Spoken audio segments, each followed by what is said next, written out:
Welcome YouTubers back. Guess what? Another motorcycle engine rebuild. Honda CB550. Cases have been apart. All new crank bearings.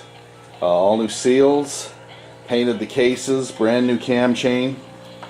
I just spent 4.5 hours yesterday measuring all the parts on the engine. I didn't want to bore you to death with that, but anyway, I've determined that this engine's in really good condition. The cylinders don't need to be rebored. The pistons are good. All I have to do is I have to hone the cylinder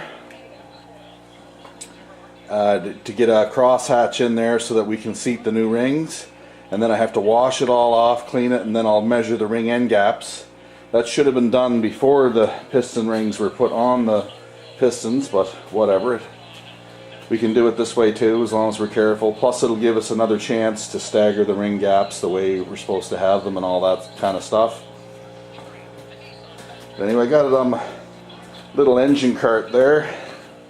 Just this little cart on wheels, a still steel cart, and the motors and an old piece of frame that we cut off and welded together to make an engine cradle for it. So that's kind of neat. Yeah. So I'll get busy kind of showing you, see if I can set the camera up here, what I do to hone cylinders. There are better ways to do this, for sure. I'll just show you the way I do it. I've never had a problem. So like I said, it's not my way or the highway. I mean, there are other ways to do this. So what you want to do is you want to clean the cylinders really good. I use brake cleaner and a rag, and I wipe them until there's no dirt, nothing visible on the cylinders at all. So you want to get the right hone. There's a couple of different sizes of hones, but this is the size that I've determined works the best. It's a 240 grit silicon carbide, which will give me a nice plateau finish, and it fits these cylinders really well. So that's what I'm using.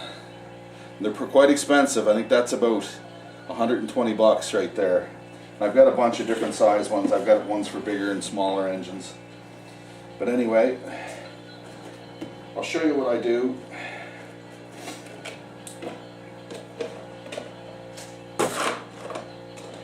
Basically, I take some engine oil. I just go over the hone, just squirt it really good, get all them balls nice and lubricated there. And then I just take a little bit of oil, my fingers, and I kind of just rub it around the mouth of the cylinders. Just want to get it so that no dry friction, you want it nice and wet.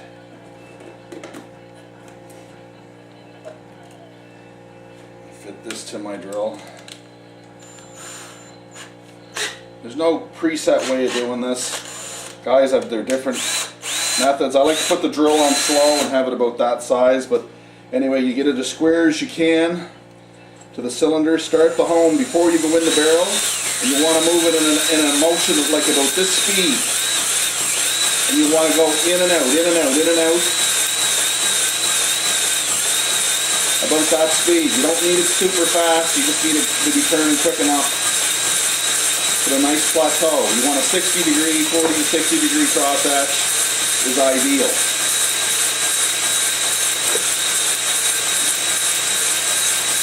Some guys take 15, 20 strokes or whatever, but I always like to go a little bit more. With this grit, you're not going to take off too much material, so I stop it there, and then I wipe all the garbage, honing grit, and shit out of the barrel, just to have a look at what I have here.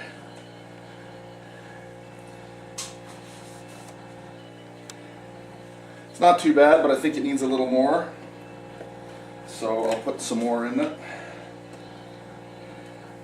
Like I said, there's no real preset way of doing this. Guys do different ways. It all works. The end result is all you're trying to do is make a plateau or a cross in the cylinder wall so that the rings have a ridge to trap oil so you can break the rings in.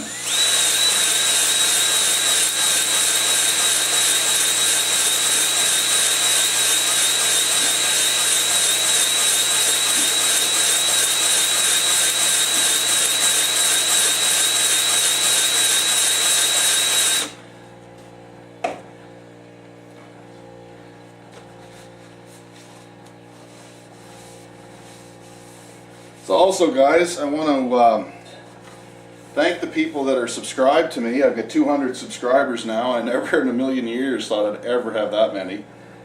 I really didn't start this channel to be a mechanics channel. I kind of started it for my music, and I will continue to post music for the ones that are on here for that specifically. I do have some new music in mind that I'm planning on recording. But I'm a mechanic first most and foremost, and there's people out there that might not have the skills to do some of the things they may want to do, and that's what this channel's for, and I appreciate your support. I really do. Like I said, I'm never, nothing's monetized on my channel. I never ever did it with that intention. I'm just doing it more or less to help people out. So anyway, I'll shut it off, or actually I'll leave it running. I'll do another cylinder and then I'll stop it, pull the cylinder out and show you what it looks like, just so you have an idea as to what we're going for here. You've probably, most of you guys, people have seen what this looks like anyway, but for some of you that haven't, this is what it'll be for.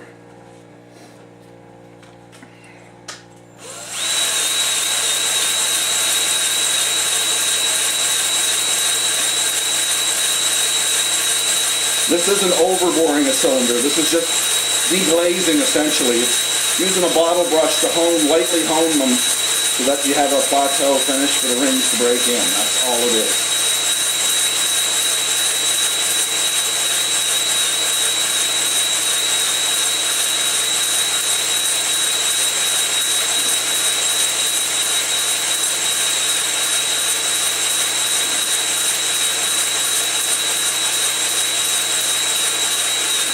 Alright.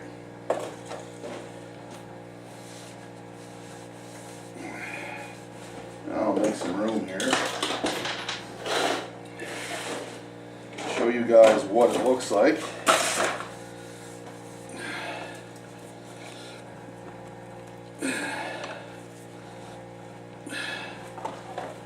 Now, I'll clean these up with brake cleaner. And then see if we can shine a flashlight down there just to show you what it is we're looking at. Or better yet, we might just take you outside and use the sunlight.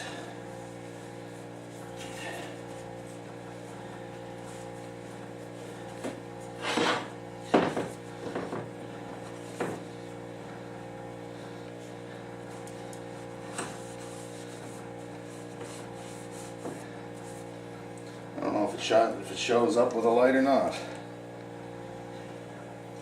I think it'll show up better outside. So what we'll do is we'll take the cylinder, go outside with it here, see if I can't show you what it looks like. It's probably not focusing, it's blurry as hell, but anyway, what you're after is a nice plateau, a nice crosshatch, and that's what I got here. Nice crosshatch for ring break-in. I don't know how this is going to show up on this camera, but it may show you some of it. It's basically just a crisscross, like when I had my fingers crossed together. Yeah, so that's kind of what we're doing. Whenever I get to something that's less boring, I'll turn the camera back on.